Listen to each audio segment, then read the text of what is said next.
अन्यों में प्रीति अन्यों के लिए न होकर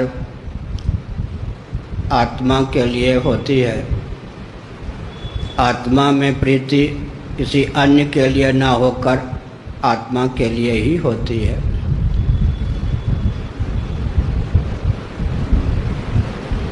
तद्वत अन्यों में प्रीति आनंद के लिए होती है, आनंद में प्रीति किसी अन्य के लिए नहीं होती। इस दृष्टि से विचार करें तो लक्षण साम्य से वस्तु साम्य के अनुसार आत्मा और आनंद एक ही तत्व सिद्ध होता है। परंतु विचार करने की आवश्यकता यह है किस आनंद को हम आत्मा कह सकते हैं।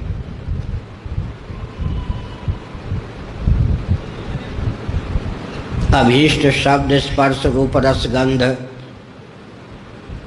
और इनके अभिव्यंजक संस्थांशक चंदन वनिता व्यंजन आदि के माध्यम से हमारे जीवन में रस सुख या आनंद की अभिव्यक्ति होती रहती है।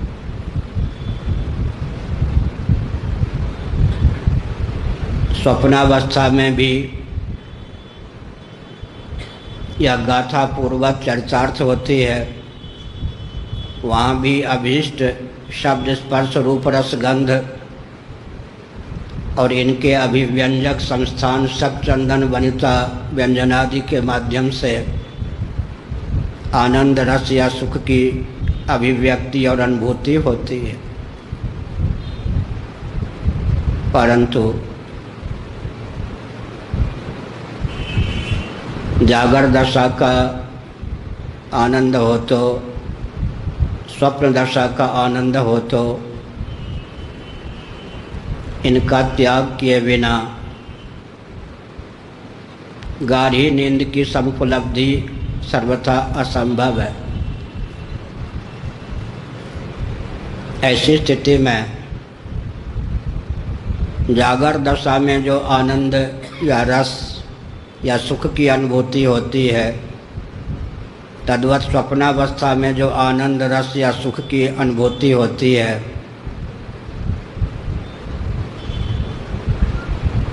उसके त्याग की भावना का उद्रेक होता है।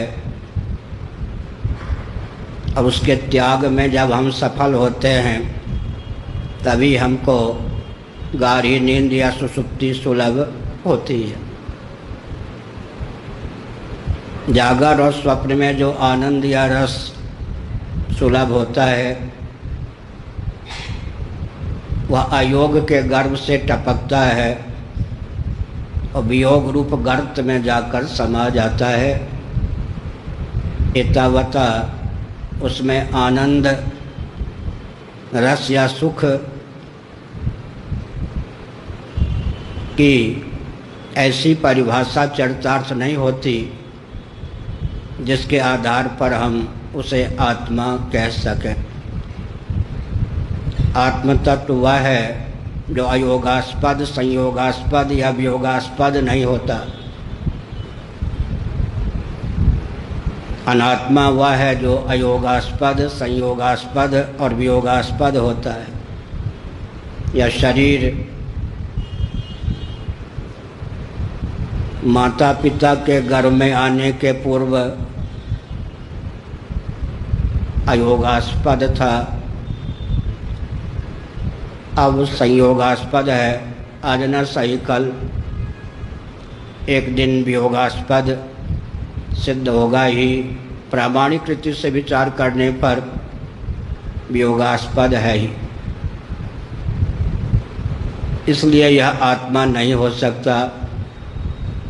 गाढ़ी नींद में इस स्थूल शरीर का अभानात्मक वियोग होता ही है। स्वप्नावस्था में भी इस स्थूल शरीर का अभानात्मक वियोग रहता ही है। ऐसी स्थिति में विचार करने की आवश्यकता है कि जो आनंद अयोगास्पद संयोगास्पद और वियोगास्पद है वह आत्मा कैसे हो सकता है? प्रामाणिक रीति से निरीक्षण परीक्षण करने पर आत्मा नहीं हो सकता। फिर आत्मा और आनंद का लक्षण साम्य किस आधार पर चरितार्थ है, यह विचार की एक विचित्र पहेली है। पंचदशीकार विद्यारण्य स्वामी जी ने एक विचित्र तथ्य उद्भाषित किया, सावधान। यदि विषय जन्य आनंद ही हमारा अभीष्ट हो तो जिन महानुभावों को विषय जन्य आनंद भरपूर सुलभ है, वे महानुभाव उस आनंद को भुलाकर गाढ़ी नींद क्यों चाहें और क्यों चाहते हैं, इस पर विचार करने की आवश्यकता है। देहात्मवादियों का सिद्धांत, कम्युनिज्म की धारा में बहने वाले महानुभावों का सिद्धांत गाढ़ी नींद का वेग प्राप्त होने पर ही विलुप्त हो जाता है। जितने भौतिकवादी हैं, चेतना विशिष्ट शरीर को आत्मा मानते हैं, वे देहात्मवादी होते हैं। परंतु जब गाढ़ी नींद का वेग प्राप्त होता है तब, या गाढ़ी नींद की आवश्यकता होती है तब शरीर को भुलाकर सोना अनिवार्य होता है। यदि सचमुच में शरीर ही आत्मा हो तो इसको भुलाकर सोने की भावना ही क्यों अभिव्यक्त हो? तो देहात्मवाद पर तो गाढ़ी नींद का वेग ही पानी फेर देता है। यदि विषय जन्य आनंद से ही व्यक्ति तृप्त हो जाए, कृतार्थ हो जाए, तो जिस व्यक्ति के जीवन में विषय जन्य आनंद, प्रिय मोद और प्रमोद उच्छलित है, वह प्रिय मोद और प्रमोद को बुलाकर सोना क्यों चाहे? कदाचित उसे नींद सुलभ न हो तो विक्षिप्त हुए बिना वह न रहे। इसलिए पंचदशीकार विद्यारण्य स्वामी जी ने बताया, कदाचित किसी के पेट में दर्द हो, मन में किसी प्रकार की वेदना हो, किसी प्रकार से वह संतप्त हो, उस वेदना को, संताप को भुलाकर गाढ़ी नींद चाहे तो बात समझ में आती है। लेकिन जिसके जीवन में प्रिय के स्थान पर प्रिय, मोद के स्थान पर मोद, प्रमोद के स्थान पर प्रमोद भरपूर है, वह विषयजन्य भरपूर आनंद, प्रिय मोद और प्रमोद को बुलाकर क्यों सोना चाहता है? इस पर विचार करने की आवश्यकता है।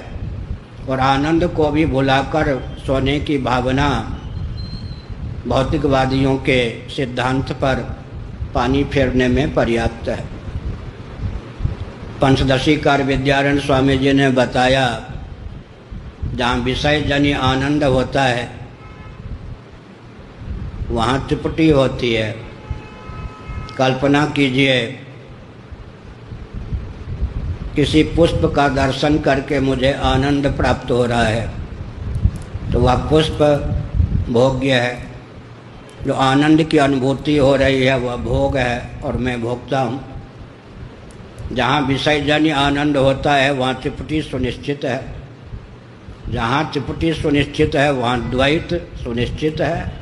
अजहल लक्षणा की दृष्टि से दो या दो से अधिक का नाम द्वैत होता है, और जहाँ द्वैत होता है वहाँ श्रम अनिवार्य है, और जहाँ श्रम होता है वहाँ निरतिशय आनंद सर्वथा असंभव है। इसलिए तैत्तिरीय उपनिषद के अनुसार विचार करें तो मर्त्यलोक का निष्कंटक वैभव, जिस श्रोत्रिय सदाचार संपन्न स्वस्थ युवक सार्वभौम सम्राट को सुलभ है, जिसे मानुषानंद कहते हैं, मर्त्यलोक में सर्वाधिक आनंद का जो भोगता है उसकी अपेक्षा ब्रह्मा जी को, हिरण्यगर्भ को या प्रजापति को व्यवहार दशा में प्रतिक्षण 1,000,000 परार्ध गुण अधिक आनंद प्राप्त होता है। 1 लिखने के बाद 17 शून्य लिखें तो परार्ध संख्या होती है, और 20 शून्य लिखें तब 1000 परार्ध संख्या चरितार्थ होती है। मर्त्यलोक में सर्वाधिक आनंद जिस चक्रवर्ती नरेंद्र को सुलभ हो उसकी अपेक्षा ब्रह्मा जी को व्यवहार दशा में प्रतिक्षण 1000 परार्ध गुण अधिक आनंद सुलभ होता है। वे ब्रह्मा जी भी कदाचित योग निद्रा प्राप्त न करें तो विक्षिप्त हुए बिना न रहें। श्रीमद् भगवद गीता के 8वें अध्याय में ब्रह्मा जी की सुषुप्ति का वर्णन है। इसका अर्थ क्या होता है? सुख और आत्मा का लक्षण एक है, अर्थात आनंद और आत्मा का लक्षण एक है, तथापि किस आनंद को हम आत्मा कह सकते हैं यह विचार की आवश्यकता है। हमने कई बार प्रिय मोद और प्रमोद का नाम लिया। अभीष्ट वस्तु और व्यक्ति के सुलभ होने की भावना प्राप्त होने पर जो आह्लाद विशेष उद्रिक्त होता है उसका नाम प्रिय है। अभीष्ट वस्तु या व्यक्ति का संगम प्राप्त होने पर जो आह्लाद उच्छलित होता है उसका नाम मोद है। प्रिय की अपेक्षा मोद उन्नत आनंद है। अभीष्ट वस्तु का यथेच्छ संगम प्राप्त हो जाने पर, आस्वादन प्राप्त हो जाने पर या भोग स्वाद संपन्न हो जाने पर बाह्याभ्यंतर जो आनंद उच्छलित होता है उसका नाम प्रमोद है। मोद की अपेक्षा भी उन्नत आनंद का नाम प्रमोद है। प्रिय मोद और प्रमोद जिसको भरपूर सुलभ हो, कदाचित उसे गाढ़ी नींद या सुषुप्ति सुलभ न हो तो वह विक्षिप्त हुए बिना नहीं रह सकता। अतः क्या मानना होगा कि प्रिय मोद और प्रमोद की रस संज्ञा नहीं है, ये रसाभास हैं, अयोगास्पद हैं, संयोगास्पद हैं, वियोगास्पद हैं। और भौतिकवादी भी अंत में प्रिय मोद प्रमोद की तिलांजलि देकर गाढ़ी नींद प्राप्त करना चाहते हैं। भौतिकवादियों के सिद्धांत पर गाढ़ी नींद का वेग ही पानी फेर देता है।